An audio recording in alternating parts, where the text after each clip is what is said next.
Football Activated in association with Betway.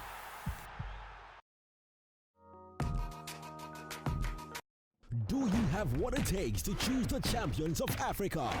Betway is giving you the chance to put your skills to the test. Predict the score of each AFCON game, earn points and top the leaderboard. And you will walk away with a massive 60,000 Ghana cedis. Entry is free. Sign up today and choose the champions of Africa. Exclusively at Betway.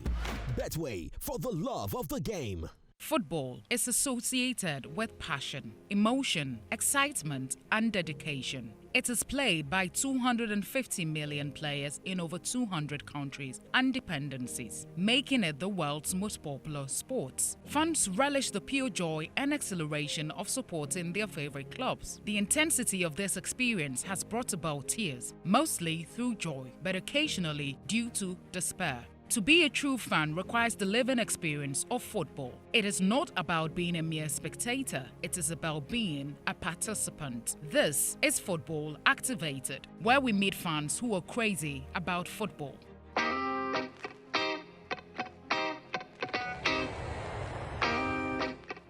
Slow down.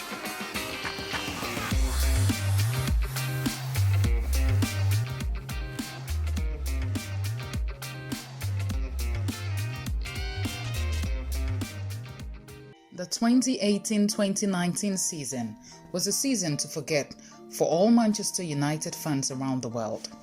If somebody had told you last August that the Red Devils would end the season with Ole Gunnar Solskjaer in charge, you probably would not have believed. Yet, last season was another shambolic season in the post-Sir Alex Ferguson era, with United finishing the campaign 6th in the Premier League and ending up trophyless. Jose Mourinho started the campaign off in charge, but there were numerous problems in the final few months of his spell. After multiple run-ins with Paul Pogba in the club languishing in 6th, Mourinho was sacked in December. Ole Gunnar Solskjaer took over from the Portuguese manager in Old Trafford's hot seat, and despite an initial upturn in results, United managed just 2 wins from their final 8 league games. And Solskjaer's men ended up a poor season with a 2-0 home defeat to already relegated Cardiff. On this week's episode of Football Activated, we caught up with Eustace Akwe, a proprietor, professional MC and band manager who is passionate about football and a die-hard Manchester United fan. Eustace shared his views on United's rocky 2018-2019 season. But first, he revealed how he fell in love with the Red Devils.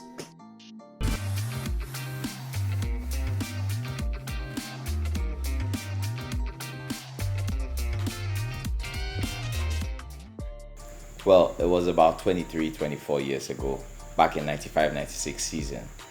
Manchester United had qualified for the finals of the FA Cup and they were to play Liverpool. I didn't know any of the teams at the time. Both of them were new to me. And then I took particular interest because I saw the game. I took a particular interest in the story of the class of 92. It was the era of Eric Cantona, Mark Hughes, Steve Bruce. You had Gary and Phil Neville, Giggsy coming in, Scholes. So yeah, I really admired the team. I just took a liking to them. I supported them for that game. They won, lifted the FA Cup, and I became a Manchester United supporter afterwards. That was it. Founded in 1879, Manchester United is one of England's most successful clubs, with a trophy cabinet decorated with domestic and continental trophies. A lot of players have worn the famous red jersey and achieved greatness. In the Premier League era, players that have contributed to United's dominance include the likes of David Beckham, Paul Scholes, Ryan Giggs, Wayne Rooney, and Cristiano Ronaldo. So who is Eustace's favorite United player? Over the years, I've seen lots of players come and go. Sir Alex Ferguson said in his autobiography that he'd only coached 4 world-class players in Manchester United, being Ronaldo, Giggs, Scholes, and Cantona. But if I was to take a pick out of the lot, my main man would be Paul Scholes. From the class of 92, the length of time he played for United, his devotion, his loyalty. There was a time Inter Milan wanted to buy him, and then he told the owner of Inter Milan, if you want me to play for you, by my club. That's loyalty Paul Scholes had, and the way he evolved as a player in midfield. He initially started as a striker, was a centre forward, too short, was brought backwards to the number 8 position, dropped way down to number 6. He wasn't really good at tackling, but I'd rate him with Xavi Hernandez as one of the 2 best midfielders ever to grace the game. Paul Scholes for me, any day. Expectations were high, piling the pressure on Jose Mourinho to deliver in the 2018-2019 season after finishing second in the Premier League the season before, 20 points behind rivals Manchester City.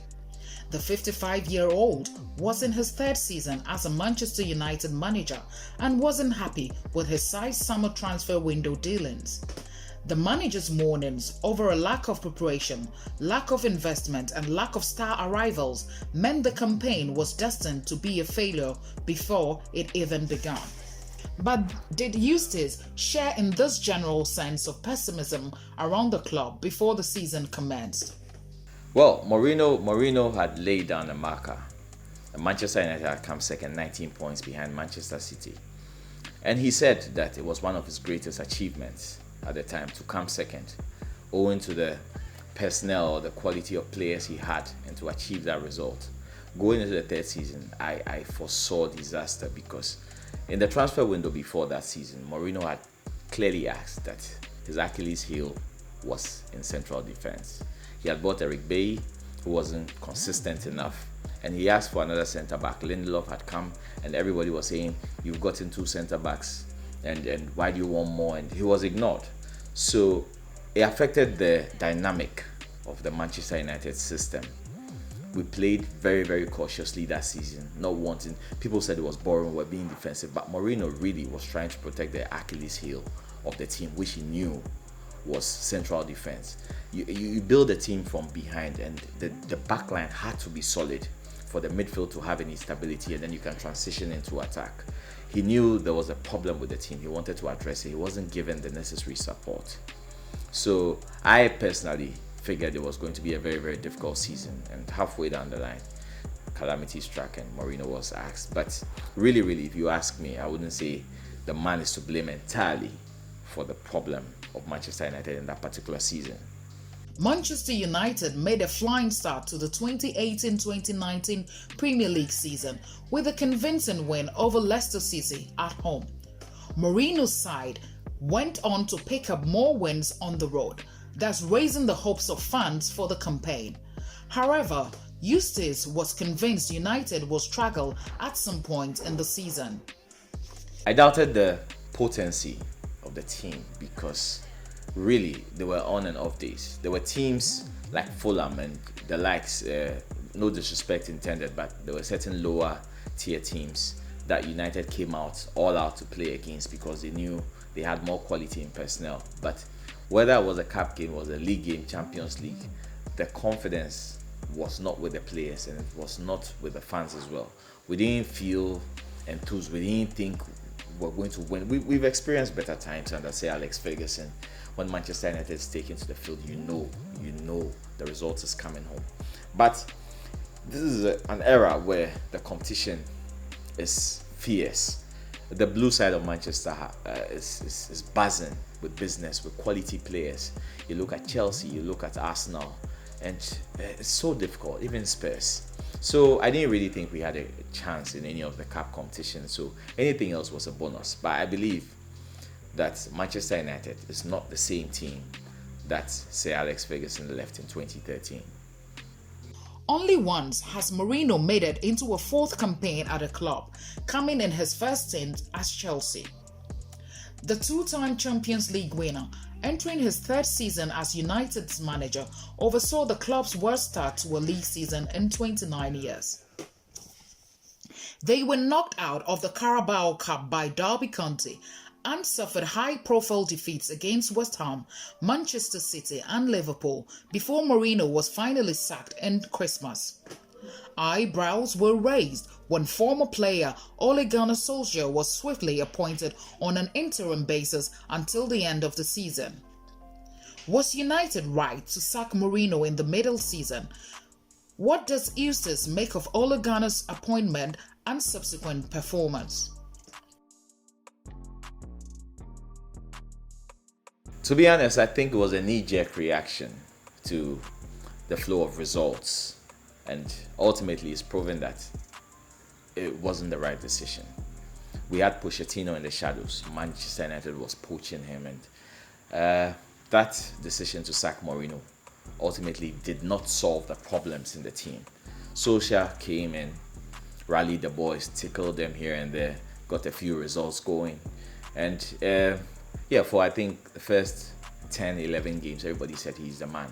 But Mourinho had insisted before that the problems, apart from on the pitch, the problems lay in the dressing room, and there was a lack of cohesion.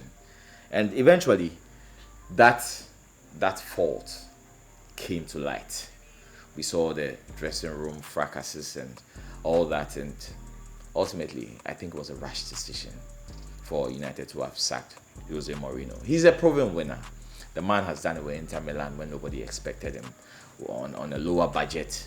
He's been to Real Madrid. He's done it with Porto, Chelsea, even when he's deemed to have failed. We all know the kind of mentality Mourinho has. He's a serial winner, loves to win. I really wish United would have held on to the end of the season before getting rid of him or getting a change in management personnel. United didn't win any silverware in the 2018-2019 season and will start the new campaign in the Europa League, ending the season as many as 32 points behind champions Manchester City showed just how much United had declined in the last few years. It really was a miserable season, barring Champions League victories away at Juventus and Paris Saint-Germain. There really weren't any highlights at all. From a gloomy season, Eustace runs the rule on his best and worst player as well as high and low moments. Last season, I'll be one of the many people to tell you frankly that Ashley Young was the most annoying player to me. You see, Manchester United as a club had not played very well, but by some stroke of luck against PSG, they were able to qualify to the quarterfinals of the Champions League. It's just not that game per se, but his inconsistent displays. I mean, for a player who's wearing the captain's band of a club like Manchester United, that magnitude, that responsibility, for him to make the kind of errors he made, the inconsistent flow of football from him was unpardonable for me as a fan. We're playing a game against Barcelona, for instance. Solskjaer had a different mentality. Let's go out there and attack them. But really, man for man, we're not worth Barcelona's quality. We should have defended any team that has been to the Camp Nou and gotten any result, any positive result, has always gone there with an effective plan. We see Mourinho's Inter, we see Chelsea on several occasions going to the Camp Nou. To get a result there, you have to be strategic, bid your time. It was very, very naive for Solskjaer to go out and attack. And with the likes of Ashley Young, Manchester United were pressing in that game from the onset. We lose the ball once, and a player like Lionel Messi finds himself in acres of space. How did Ashley Young lose that ball? Because once that goal went in, that was the end of the tie for United. Basic schoolboy errors at the back. For a player with his experience, with the amount of football he's had over the years, all the way from Aston Villa before the transition to United, I don't think there's any excuse for Ashley Young. I honestly, I'm not happy to see him as the captain of the club, because I feel that the leadership quality also extends to your ability to deliver on the pitch. You lead by example. And Ashley Young, for me, was the worst player for Manchester United. A lot of people didn't like Fellaini, before that. But for me, Ashley Young, all day long.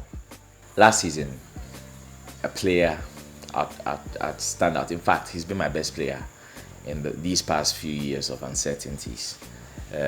Ander Herrera, for me, he's been he's been a standout player. So many coaches have come in and kept him on the bench, for which reason I cannot understand. But he's a player who has given 100% every time he's on the pitch, no matter the position he's deployed in. Deep midfield, as a number 6, number 8, the ability to shoot, the courage, the charisma, he was willing to die for the club. It's really, really sad Manchester United had to let Ander Herrera go. But for me, that was the best player in a very, very bad season for United. The standout man, Ander Herrera. There were two moments I could describe. Both of them have to do with the UEFA Champions League. So in '99, fortunately, back then GTV aired the match between Manchester United and Bayern Munich. I was still quite young, and then Osei Kufuor Samuel played for Bayern Munich, and a lot of Ghanaians threw their weight behind Bayern Munich to lift the trophy. I was one of the few people who had developed a love for Manchester United over the past few years at the time. I really wanted United to win. They were down and they came through. The babyface assassin and Teddy Sheringham in that injury time winner. It was fantastic. But also in 2008, when Ronaldo missed the penalty against Chelsea in Moscow and John Terry slipped, it was the adrenaline was something else in that time. We won the Champions League for the third time in that game. Both of those moments were undescribable. I can't explain the euphoria I felt in those moments. But if I was to pick one of them, ideally I think it will be 99. 99 will be my greatest Manchester United moment ever.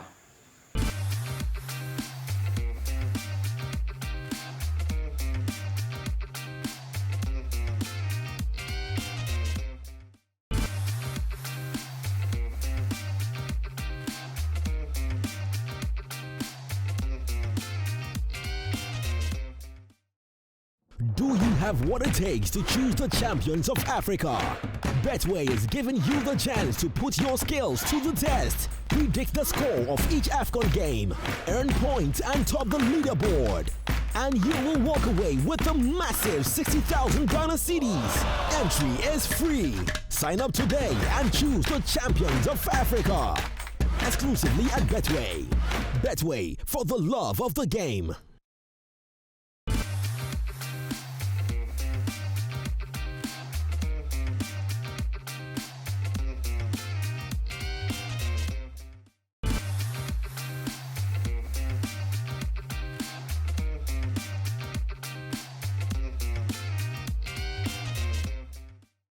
Video assistant referee will be introduced into the Premier League for the first time from August, after being tested in the FA Cup and Carabao Cup, as well as being used in the Champions League. The use of VAR was criticized during the summer's Women's World Cup in France, with a major complaint being the amount of stoppages and delays to the game.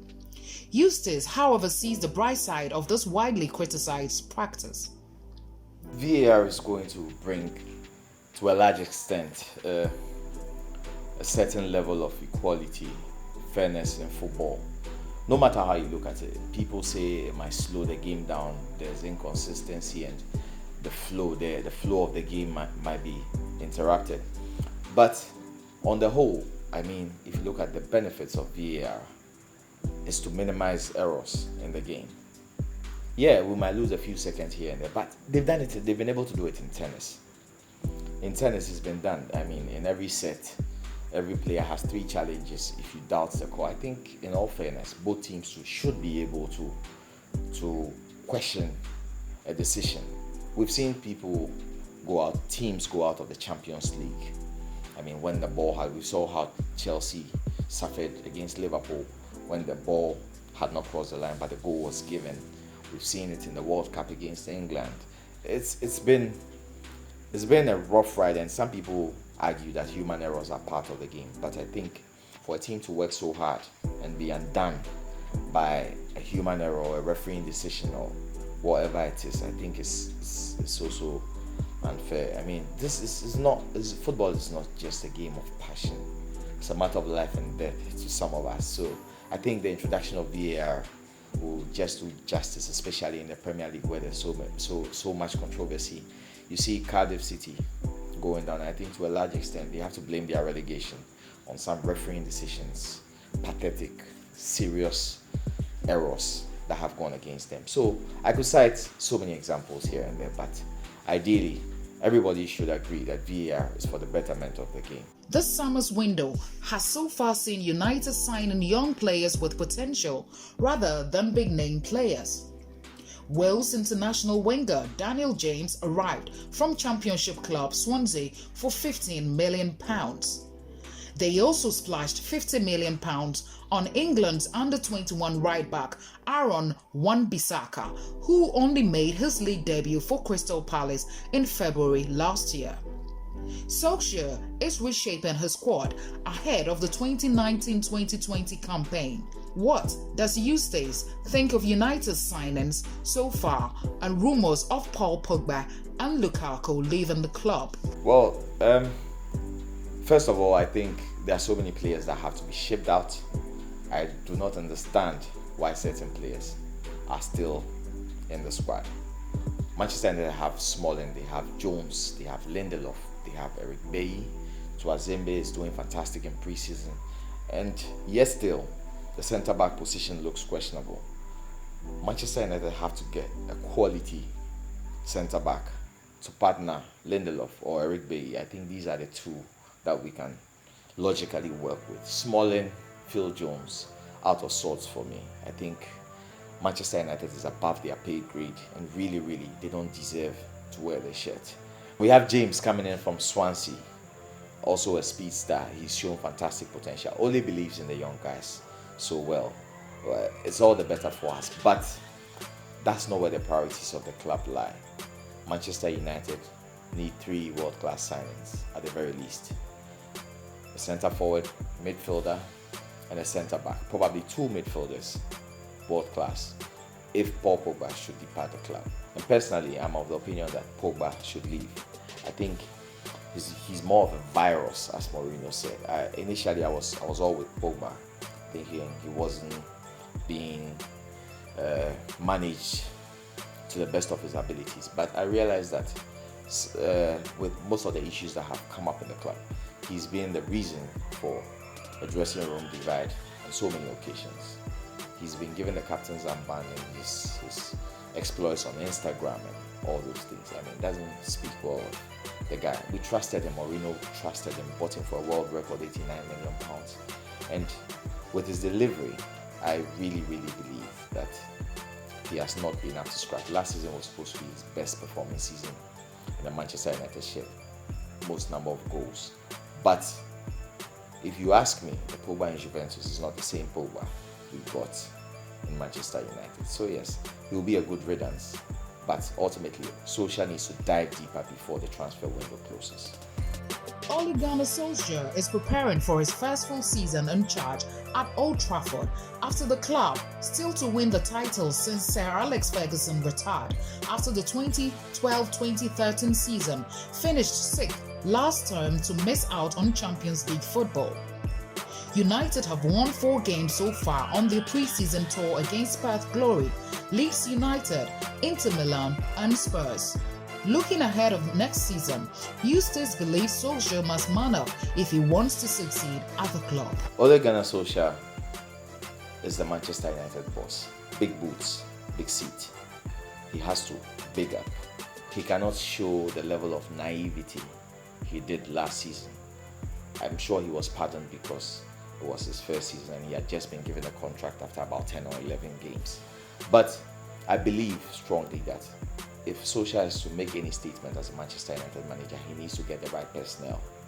Before tactics and system and dynamics come into play, you need the right personnel to be able to deliver the right result. His team is very handicapped because I say that because of relativity. If you look at Manchester City, who are the defending champions, you look at Liverpool, you look at the squad depth, you look at the players they have. You saw Liverpool losing the Champions League final against Real Madrid. Next season, what did they do? They beefed up the bench. They got Shaqiri in because in that game, Salah went off and they had nobody. I think it was Lallana. They knew they had to improve the quality. They got rid of Simon Mignolet. They got in a world-class goalkeeper, Alisson Becker came in. They spent the money on the right places, reinforce the team. This is exactly what Solskjaer has to do. He has to beef up the team in areas that matter. No need buying wingers. We have enough of them. Mata has signed onto a new contract. We need players, like I mentioned earlier, in those 3 positions. the center forward position, the midfield position, probably two of them, and then the center back. Once he gets this in place, then he can identify a system or maybe two or three comfortable systems that the team can play comfortably in. He wants to play attacking football, no problems with that. But the back has to have a certain degree of solidity. He has to refuse to ship in goals, and then the team can be built from there. If he takes these decisions, I think Manchester United will be able to challenge for a top 4 position. Manchester United fans endured a roller coaster ride last season, but this season promises to be fun and exciting as the Premier League kickoff draws nearer. Despite recording impressive results in pre-season friendlies, Eustace says United fans should lower expectations ahead of the new season. Manchester United fans are very hungry, and even when we play second with that team, which was to the best of my judgment substandard, they still said we're 19 points behind Man City was not good enough. United fans have been spoiled over the decades with trophies, so they feel that they must win every time. But this is the time, unlike other teams who just hire and fire coaches, hire and fire managers because they need instant results, Manchester United fans have to be patient because this is a rebuilding exercise.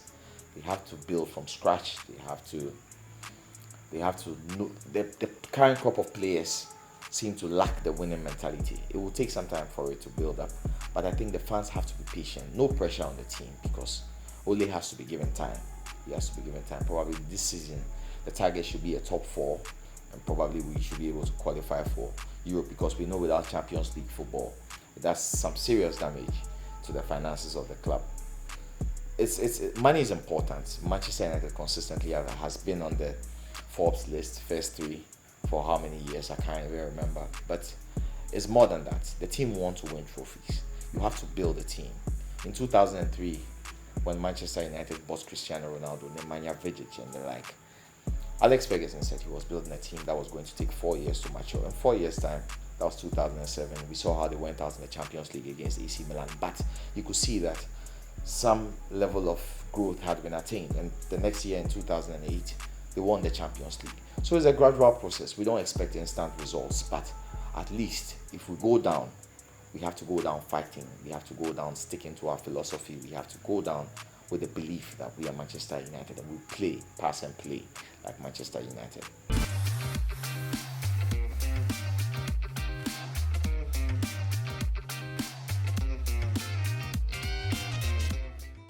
On Football Activated, we don't want to hear you brag about how much you know your club. You need to prove it. Time for Football Activated Trivia. Question 1. Which team did Manchester United beat in the quarterfinal to win the Champions League in 1991? In 1999, Manchester United beat Juventus in the semi-final. I believe it's Inter Milan in the quarterfinal. Inter Milan, and then Bayern Munich in the final. So yes, Inter Milan. That's correct. Inter Milan. Question 2. Which player scored Manchester United's first ever Premier League goal? First ever Premier League goal in 1993. The Premier League season started in 92-93. I believe Mark Hughes. Mark Hughes. Yes. You are right. Answer is Mark Hughes. Question 3. How many goals did Cristiano Ronaldo score in the 2007-2008 Premier League season? In 2007-2008 Premier League season, Ronaldo was fantastic. He scored 42 goals in all competitions, but he scored 31 goals in the Premier League. Impressive. Answer is 31. Question 4. Which player scored 4 goals in 13 minutes against Nottingham Forest in the Premier League in 1999? Babyface assassin, all day long, Ole Gunnar Solskjaer, current manager of Manchester United. Memorable 13 minutes, came on and scored 4 goals. That's easy. Answer is Ole Gunnar Solskjaer. Question 5. Who were Manchester United's shirt sponsors from 1982 to 2000? 1982 to 2000. So Gixxer came on to the Manchester United team. Sharp, I believe. Sharp, then AIG, Aon, that transition. Vodafone, I think right after Right after Sharp was Vodafone. So Sharp, yeah, up to the year 2000. I remember Veron in 2003 wearing. Question 6. Manchester United beat which team 8-2 in the 2011-2012 Premiership season? Classic, Arsenal. United always beat Arsenal, and I know that they remain the boogie team of United no matter what happens. 8-2 at Old Trafford. I remember vividly. It was Van Persie got the 2 goals for Arsenal. Yeah, 8 goals to 2 different goal scorers. Rooney scored 2 free kicks in that game. Manchester United against Arsenal. Congratulations, Eustace. You had 6 out of 6 correct. Well done. That's all for this period. Do you consider yourself to be a true fan? Well, visit our social media pages. You might be next on Football Activated.